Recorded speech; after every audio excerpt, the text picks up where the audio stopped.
नमस्कार दोस्तों, विधिज्ञान चैनल में आपका स्वागत। Chargesheet, police diary. तो इस वीडियो में हम इससे जुड़ी बहुत सारी महत्वपूर्ण बातें समझने वाले हैं, तो आप इस वीडियो के साथ जुड़े रहिएगा और इस वीडियो को अंत तक जरूर सुनिएगा। दोस्तों, वीडियो पसंद आए तो लाइक कर देना और चैनल को सब्सक्राइब नहीं किया तो चैनल को सब्सक्राइब भी कर लेना। दोस्तों, जब भी कोई अपराध होता है, कोई ऑफेंस होता है, कानून में कहा गया है कि तत्काल उसकी लिखित या मौखिक सूचना थाने को देना चाहिए। पुलिस लिखित या मौखिक जो भी सूचना मिलता है उसके अकॉर्डिंग एफआईआर दर्ज करती है। एफआईआर जो दर्ज होता है, जो सूचना मिला रहता है, उसका बस इतना ही है कि पुलिस उसके बाद की जो प्रक्रिया है, जो जांच पड़ताल करेगी, उसी के बेस पे करेगी। बहुत सारे लोग सारी बातें एफआईआर में लिख देते हैं, इतना लेंदी बना देते हैं एफआईआर को कि पुलिस उसको सही से समझ नहीं पाती और इसका अभियुक्त को फ़ायदा हो जाता है। तो एफआईआर में जितनी शॉर्ट बातें लिखी रहेगी, जितनी सरल शब्द लिखी रहेगी, उतना आसान होता है पुलिस को समझने में और आगे की कार्रवाई करने में। तो आप बिल्कुल घबराइए मत। आप पूरी जो कहानी अपने एफआईआर में लिखना चाहते हैं या लिख देते हैं, ऐसा बिल्कुल ना करें।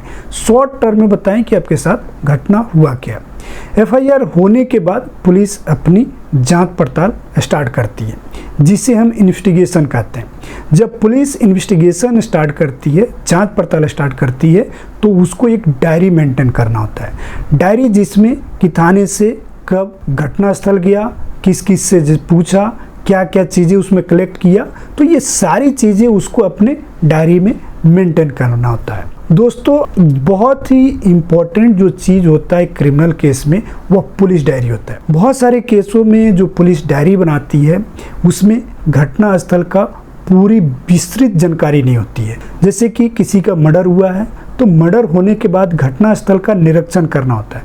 घटनास्थल पे अगर ब्लड है तो उसकी भी जांच करवानी होती है।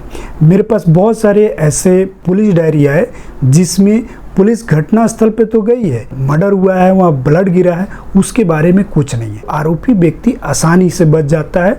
तो आप भी अपनी पुलिस डायरी में इस बात का ज़रूर ध्यान रखें कि पुलिस घटना स्थल पे जो जा रही है तो सही से निरीक्षण कर रही है कि नहीं, उस जगह को सही से कलेक्ट कर रही है कि नहीं, वहाँ पे जो भी चीज़ें हैं वो सही से हो रही है या नहीं है। अगर पुलिस ने ये बातें घटनास्थल वाली जो इम्पोर्टेंट चीज़ें अगर छोड़ देती है तो आरोपी व्यक्ति को बचना बड़ा आसान हो जाता है। नेक्स्ट में पुलिस को एविडेंस कलेक्ट करना होता है, लोगों से पूछताछ करना होता है। तो आपको यह भी अपने पुलिस डायरी में ध्यान देना होगा कि पुलिस ने किस किस से क्या पूछा और सही से पूछा है कि नहीं, और जो बातें पूछा है, जो लोगों ने बताया, वो दर्ज है या नहीं है। जो बातें पुलिस को पूछना चाहिए या जिससे पूछना चाहिए, अगर पुलिस नहीं पूछती है और डायरी उस तरीके से मेंटेन नहीं करती है, तो आपका क्रिमिनल केस कमज़ोर हो सकता है, आरोपी बच सकता है। तो इसका भी आपको ध्यान रखना है। और उसके बाद जो फाइंडिंग दे रही है पुलिस, अपनी जो फाइंडिंग देती है कि मैंने ये सारी चीज़ें देखने के बाद मुझे ये चीज़ लगा, इस फाइंडिंग को भी आप सही से जांचें। कभी कभी पुलिस वाले इस फाइंडिंग को सही से नहीं करते हैं, जिससे आरोपी व्यक्ति को मदद मिलता है। तो कहने का मतलब है, किसी भी क्रिमिनल केस के लिए जो मेन जो डॉक्यूमेंट है, आरोपी को सज़ा दिलाना या आरोपी को बचाना, यह पुलिस डायरी में ही सारी खेल होती है। बहुत सारे लोग एफआईआर के बातों पे फोकस करते हैं कि एफआईआर में जो चीज़ें लिख देंगे, एफआईआर में जो चीज़ें हो जाएगी वही चीज़ें होगी, ऐसा बिल्कुल नहीं है। एफआईआर में जो बातें लिखी है वह डायरी बनने से पहले की बात है। डायरी जैसे बनने चालू हो गई और डायरी में वो सारी चीज़ें नहीं आई, सारी बातें नहीं आई, तो एफआईआर में आने से कोई फ़ायदा नहीं है। एफआईआर में सिर्फ मैंने जैसे कि आपको बताया कि डायरी से पहले की एक छोटा सा एक प्रोसीजर है, ताकि मामले की कैसे जांच पड़ताल किया जाएगा, इसलिए आपसे वह एफआईआर जो सूचना है लिया गया।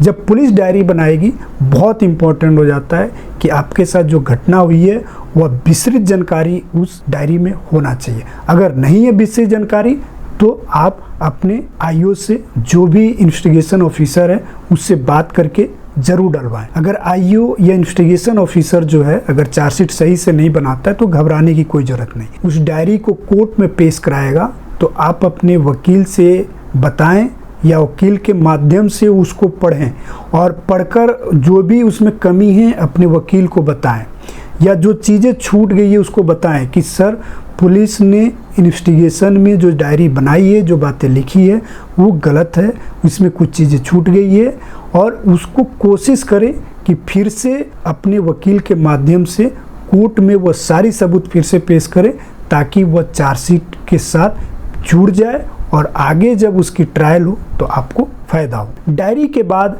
जो चार्जशीट जो होती है अधिकतम 3 से 4 पेज होता है, उसमें बस यही होता है कि किस सेक्शन में आरोप लगाया गया है, कौन कौन आरोपित है, कौन कौन गवाही दिया है।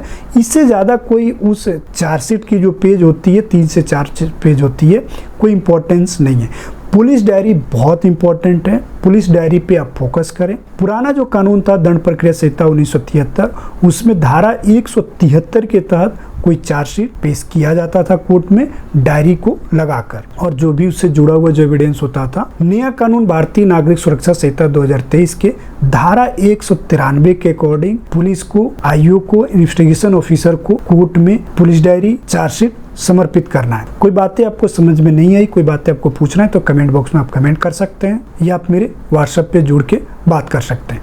वीडियो पसंद है तो लाइक कर दीजिए, चैनल को सब्सक्राइब नहीं किया तो चैनल को सब्सक्राइब कर लीजिए। आपको इस वीडियो सुनने के लिए बहुत बहुत धन्यवाद। Thank you.